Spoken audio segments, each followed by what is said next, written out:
Hello दोस्तों, नमस्कार। अभी की सबसे बड़ी खबर आ रही है, जहां आतंकी शाहिद लतीफ की मौत पर तिलमिलाया पाकिस्तान। कहा शत्रु खुफिया एजेंसी ने दिया अंजाम, जल्द करेंगे उसका खुलासा। जी हां दोस्तों, बताएंगे आखिर पाकिस्तान ने किसकी तरफ इशारा किया है दोस्तों, किस एजेंसी की तरफ। साथ ही साथ आपको बताएंगे जहां मोदी का सम्मान करते इजराइल और फलस्तीन, भारतीय प्रधानमंत्री बने मध्यस्थ। जी हां दोस्तों, फलस्तीनी राजदूत ने लगाई गुहार, पीएम मोदी को बीच में आने को कहा है। जी हां, साथ ही साथ आपको बताएंगे जहां सीडीएस चौहान का भी बहुत बड़ा बयान आया है रशिया को लेकर। एक से खबर बताएंगे, बनेगा वीडियो अंत तक। लेकिन खबरों में आगे बढ़ने से पहले अपने देश का, भारत देश का दिल से समर्थन करते और मानते हैं कि अपना भारत नंबर 1 देश है दोस्तों, और मोदी है तो मुमकिन है तो इस वीडियो को भी कर दीजिए लाइक, चैनल कर दीजिए सब्सक्राइब, बेल आइकन दबाइए, साथ ही कमेंट बॉक्स में लिख दीजिएगा जय हिंद। जी हां, तो चलते हैं पहली और सबसे बड़ी खबर की तरफ, जहां आतंकी शाहिद लतीफ की मौत पर तिलमिलाया पाकिस्तान। कहा शत्रु खुफिया एजेंसी ने दिया इसको अंजाम, जल्द करेंगे इसका खुलासा। जी हां, बीते सप्ताह जैश-ए मोहम्मद आतंकी समूह का लीडर शाहिद लतीफ,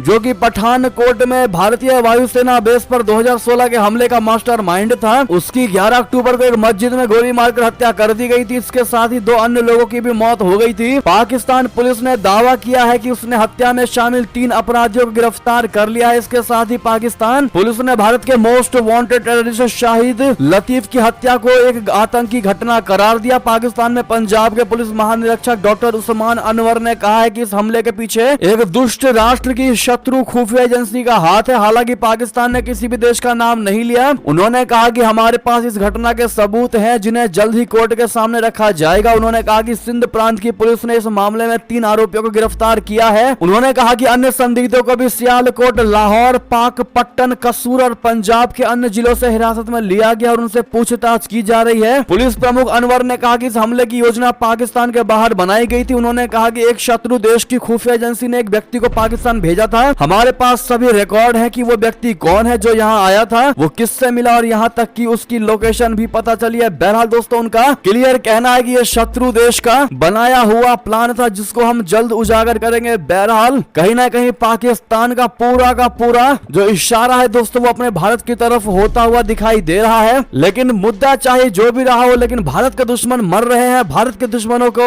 मौत की नींद आ रही है। इससे बढ़कर भारत के लिए अच्छी बात और क्या ही हो सकती है। ऐसे में मोदी है तो मुमकिन है, कमेंट में आप लोग जरूर कहिएगा। चलते हैं एक और खबर की तरफ, जहां मोदी का सम्मान करते दिखाई दिए इजराइल और फलस्तीन। कहा भारतीय पीएम बने मध्यस्थ। जी हां, फलस्तीनी राजदूत ने लगाई पीएम मोदी से गुहार। बता दें, गाजा पर इजराइल के भीषण जमीनी हमले की तैयारी के बीच फलस्तीन ने दोस्त भारत से गुहार लगाई है। फलस्तीन के भारत में राजदूत अदनान एमजे अब्दुल्लेहाज ने कहा है कि भारत इस महासंकट की इस घड़ी में बड़ी भूमिका निभा सकता है। अदनान ने कहा कि पीएम मोदी का इजराइल और फलस्तीन दोनों ही सम्मान करते हैं। मैं पीएम मोदी से अनुरोध करता हूं कि वो कुछ ऐसा करें। फलस्तीनी राजदूत ने पीएम मोदी से ये गुहार ऐसे समय पर लगाई है जब इजराइल ने हमास के हमले के बाद उत्तरी गाजा के 11 लाख लोगों को दक्षिण की ओर जाने के लिए कह दिया है। इससे पहले पीएम मोदी ने हमास के हमले को एक आतंकी घटना करार दिया था। हमास और इजराइल के बीच इस युद्ध में अब तक 3200 लोग मारे गए हैं। इसमें इजराइल के कम से कम 1300 और फलस्तीन के 1900 लोग शामिल हैं। इजराइल के मृतकों में 258 सैनिक शामिल है। इजराइल के प्रधानमंत्री बेंजामिन नेतन्याहू ने ऐलान किया है कि अभी ये बस शुरुआत है और हमारे दुश्मनों ने कीमत चुकानी शुरू की है। इजराइल ने अपने 3 लाख सैनिकों को गाजा की सीमा के पास तैनात कर दिया है। एबीपी न्यूज को दिए एक इंटरव्यू में राजदूत अदनान ने कहा कि भारत एक सम्मानित शक्ति है। हम चाहते हैं कि भारत एक मध्यस्थ की भूमिका निभाए और इजराइल को हमारी जमीन को हड़पने से रोके। हम चाहते हैं कि भारत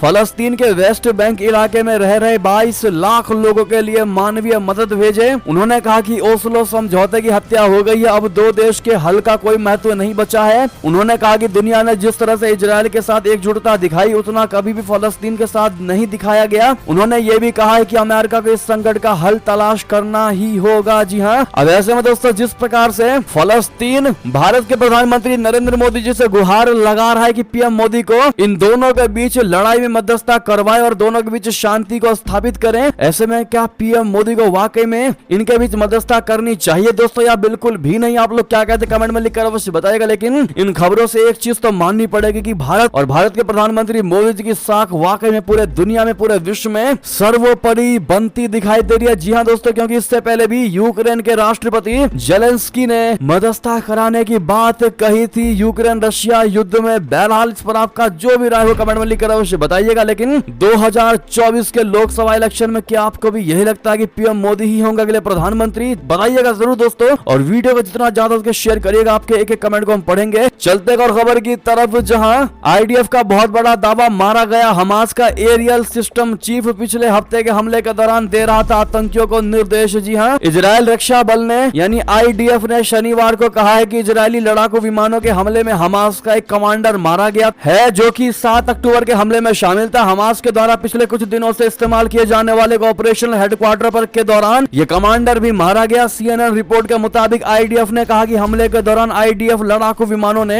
मेराद अबू मेराद को मार गिराया, जो गाजा शहर में हमास एरियल सिस्टम का प्रमुख था और 7 अक्टूबर के नरसंहार के दौरान आतंकवादियों को निर्देश देने के लिए काफी हद तक जिम्मेदार था। जी हाँ, साथ ही साथ दोस्तों बड़ी खबर आपको बता दें, जहां न्यूजीलैंड के विपक्षी नेता और दक्षिणपंथी राजनीतिज्ञ क्रिस्टोफर लक्सन ने आम चुनाव में जीत हासिल की। वो देश के अगले प्रधानमंत्री बनेंगे। जीत के बाद प्रमुख राजनीतिक बदलाव। लक्सन जीतते ही कहते हैं कि मैं भारत को लेकर बहुत ज्यादा एक्साइटेड हूँ। भारत मेरी सूची में बहुत उच्च प्राथमिकता है। दुनिया भर में वामपंथियों के लिए तगड़ा झटका है। जी हाँ दोस्तों, अब इस पर आपका क्या कहना है कमेंट में लिखकर अवश्य बताइएगा, और साथ ही साथ क्रिस्टोफर को कांग्रेचुलेशन जरूर कह दीजिएगा चुनाव में जीत हासिल करने के लिए। चलते अगली खबर की तरफ, जहाँ रशिया का महत्व कम होगा, चीन मुखर होकर उभरेगा। सीडीएस चौहान ने भविष्य की भू राजनीति को लेकर कह दी बड़ी बात। जी हाँ, chief of defence staff general Anil Chauhan का कहना है कि आने वाले समय में भू राजनीति में रशिया का महत्व कम होता जाएगा, वहीं चीन मुखर होकर उभरेगा। सीडीएस ने बेंगलुरु में आयोजित हुए air chief marshal LM. Katre memorial lecture में शिरकत की। इस दौरान सीडीएस ने अपने संबोधन में कहा कि सैन्य बल लगातार अपने आप को बदल रहे हैं और ये आज का जरूरत है। हम एक ऐसे दौर में दाखिल हो रहे हैं जो अनिश्चितताओं से भरा हुआ है और इसके लिए बड़े बदलाव करने की आवश्यकता है। सीडीएस ने कहा कि सैन्य बल भी इन बदलावों को लेकर सचेत है और वो भी इन्हें अपनाने की कोशिश कर रहे हैं। जहां तक वायुसेना की बात है, उन्होंने नेटवर्क केंद्रित युद्ध कला में बेहतरी हासिल की है, वहीं नौसेना में भी मिशन आधारित तैनाती हो रही है। भू राजनीति पर बात करते हुए सीडीएस ने कहा कि आने वाले समय में वैश्विक भू राजनीति में रशिया की अहमियत कम होगी, भले ही वो एक बड़ी परमाणु शक्ति है। वैगनर ग्रुप की बगावत ने रशिया की अंदरूनी कमजोरी को उजागर कर दिया है और इससे पता भी चलता है कि भविष्य में रशिया से संबंधित क्या हो सकता है। जी हाँ, साथ ही साथ एक और खबर की बात करें, जहां इजराइल हमास जंग के बीच शहला राशिद को पसंद आई कश्मीर की शांति। मोदी जी और अमित शाह जी को दिया क्रेडिट। बता दें, इजराइल और हमास में जारी युद्ध के बीच जेएनयू छात्र संघ की पूर्व उपाध्यक्ष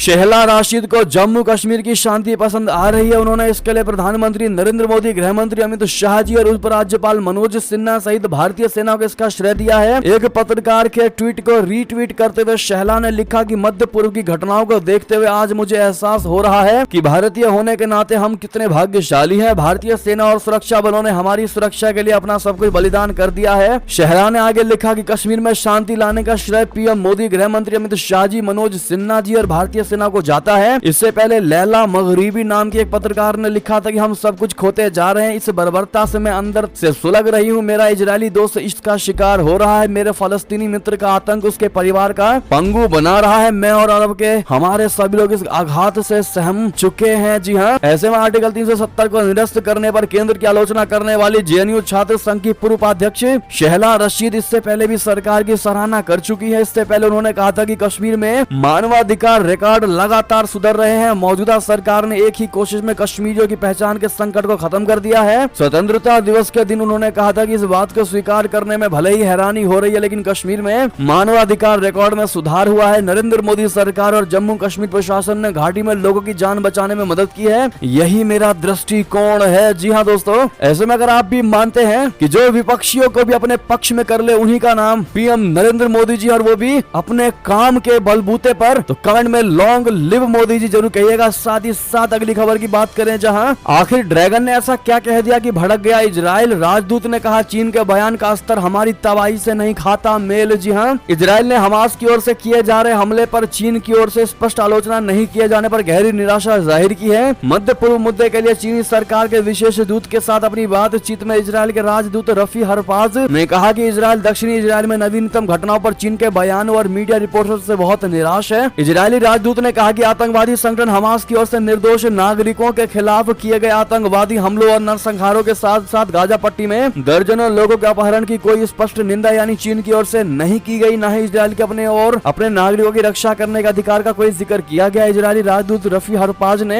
इजराइल की ओर से किए गए हमलों को जायज ठहराते हुए कहा कि मानव समाज के लिए अभूतपूर्व और असहनीय क्रूर हमले के सामने किसी भी संप्रभु राज्य का रक्षा करने का अधिकार मौलिक अधिकार है। अब ऐसे में दोस्तों ये थे की सारी बड़ी खबरें। आपको हमारी खबर कैसी लगी? आशा करता हूँ बहुत अच्छी लगी होगी। अगर थोड़ी भी अच्छी लगी तो इस वीडियो को दोस्तों में, भाइयों में, रिश्तेदारों में शेयर जरूर कर दीजिएगा, व्हाट्सएप, फेसबुक, ट्विटर के माध्यम से। और अभी कर दीजिए इस वीडियो को लाइक, चैनल को कर दीजिए सब्सक्राइब, बेल आइकन दबाइए, साथ ही कमेंट बॉक्स में लिख दीजिएगा जय हिंद जय भारत। और यहाँ तक बने रहने के लिए